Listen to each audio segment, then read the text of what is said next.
Vijayawada మధురానగర్లోని 200118 number ration దుకాణాన్ని మంత్రి నాదెండ్ల మనోహర్ సందర్శించారు. ఈ సందర్భంగా రేషన్ షాపు ద్వారా నిత్యావసరాల సరుకుల పంపిణీపై ట్రయల్ రన్ నిర్వహించారు. ఈ పాస్ మిషన్, ఎలక్ట్రానిక్ కాటాల పనితీరును స్వయంగా పరిశీలించారు. జూన్ 1 నుంచి రేషన్ షాపుల ద్వారా నిత్యావసర వస్తువుల పంపిణీ జరుగుతుందని, 29,760 రేషన్ డిపోల ద్వారా సరుకులు ఇచ్చేలా ఏర్పాటు చేస్తున్నామని చెప్పారు. స్మగ్లింగ్ లేకుండా చూసేందుకు ఈ నిర్ణయం తీసుకున్నామన్నారు. 96% ఈకేవైసీ పూర్తి చేశామని, రాష్ట్రంలో 1,46,00,000 రేషన్ కార్డులు ఉన్నాయని తెలిపారు. ప్రతి రేషన్ షాప్ ఫోటో తీసి యాప్ ద్వారా ఆన్లైన్లో ఉంచుతామని మంత్రి తెలియజేశారు. అనేక సమస్యలు గత ప్రభుత్వం సృష్టించారు. కూటమి ప్రభుత్వం వచ్చిన తర్వాత చాలా లోతుగా అధ్యయనం చేసి ప్రజలకి ఎక్కువగా ఉపయోగపడే విధంగా ప్రతి నెల సరుకులు అందుకోవడానికి పనులు మానేసుకుని వ్యాన్ ఎప్పుడు వస్తుందో అని ఎదురు చూడకుండా ఎప్పుడు కూడా వీళ్ళకి అందుబాటులో ఉండేటట్టు ఈ షాపులన్నీ కూడా తెచ్చే విధంగా ఒక అద్భుతమైన కార్యక్రమం కేంద్ర ప్రభుత్వంతో రాష్ట్ర ప్రభుత్వం కలిసి చేస్తుంది.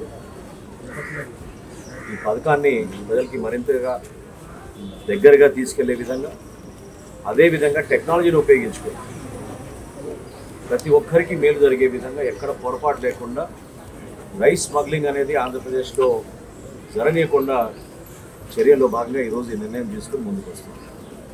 ప్రతి ఒక్కరికి దాదాపు 1,46,00,000 రేషన్ కార్డులు మనకి ప్రభుత్వం మన ఆంధ్రప్రదేశ్లో ఉన్నాయి. కొత్తగా మేము నమోదు చేసుకోబోయే ఈ రైస్ కార్డుల కోసం ఈకేవైసీ మేము చేసినప్పుడు 96% పూర్తయింది. అంటే దాదాపు 4,42,00,000 మందికి జూన్ 1వ తారీఖు నుంచి మేము ఉచితంగా బియ్యం అందిస్తాం. అదేవిధంగా పంచదార కూడా అందిస్తాం. ఈ సరుకులతో పాటు సందర్భాన్ని బట్టి, అవసరాన్ని బట్టి ఎప్పుడైతే మార్కెట్లో ధరలు బాగా పెరిగిపోతాయో కందిపప్పు కానివ్వండి లేదా వంట నూనె కానివ్వండి, తప్పకుండా ప్రజలకి పౌర సరఫరాల శాఖ నుంచి గౌరవ ముఖ్యమంత్రి గారు చంద్రబాబు నాయుడు గారి ఆధ్వర్యంలో, అదేవిధంగా ఉప ముఖ్యమంత్రి గారు పవన్ కళ్యాణ్ గారి సూచనలతోటి ఒక మంచి కార్యక్రమం ప్రజల్లో తీసుకెళ్ళడానికి ముందుకెళ్తాం. దీనికి మేము ఏ విధంగా సన్నద్ధమయ్యామంటే మా కమిషనర్ గారు ఒక యాప్ తయారు చేసి ప్రతి షాప్ ఫోటో తీసుకుంటున్నాం.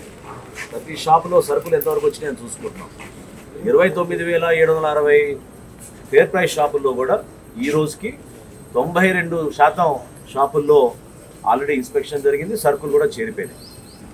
ఇంకా మిగిలిన 6-7% ఈ సాయంత్రానికల్లా పూర్తి అయిపోతాయి.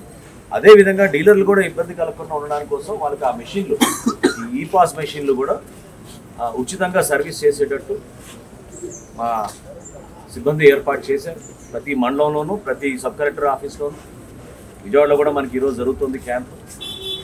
వీటి పర్ఫార్మెన్స్ కానివ్వండి, బ్యాటరీ కానివ్వండి, ప్రింటింగ్ సరిగ్గా ఉందా లేదా చూసుకోవడం, అదేవిధంగా వేయింగ్ మెషిన్ తూనికల దగ్గర, కొలతల దగ్గర పొరపాటు రాకూడదనే ఉద్దేశంతో ఖచ్చితంగా మా డిపార్ట్మెంట్, లీగల్ మెట్రాలజీ డిపార్ట్మెంట్ నుంచి కూడా వీరిపైన ఒక అవేర్నెస్ క్యాంప్ తీసుకొచ్చి ప్రతి మండలంలోనూ ఈ రోజున రాష్ట్ర వ్యాప్తంగా ఒక ట్రయల్ రన్గా ఈరోజు చేసుకున్నాం.